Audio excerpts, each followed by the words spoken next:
স্ত্রী বাবা মা থেকে পৃথক হতে বলে নতুবা তালাক চায়, স্বামী করণীয় কি? এটা তো বললে শোনা যাবে না, এটা শোনা যাবে না। এবং তালাক কেন চাবে?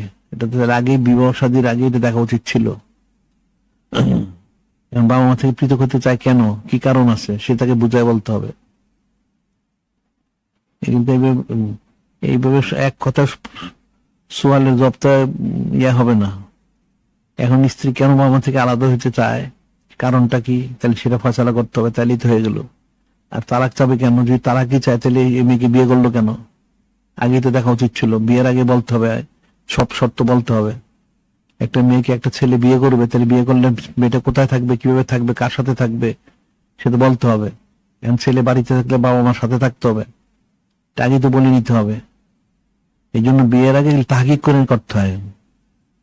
অর্থ করে বিয়ে শাদী করা ঠিক না, এটা অনেক চিন্তা ফিকির করে বিবাহ শাদী করতে হবে, বিবাহ শাদী দিতে হবে। এটা এখন তাকে কেন করছে, তালাক পৃথক হতে চায় জানতে হবে, জেনে তাকে বুঝাইতে হবে, ফয়সালা করতে হবে। কারণ সন্তানের উপরে বাবা মার হক আছে। যে সন্তান তার স্ত্রীর কথা মতো তার বাবা মাকে ছেড়ে চলে যায়, হকটা আদায় না করে, তাহলে কবিরা গুণ হবে, ক্ষেত্রে কুফরি গুণ হবে।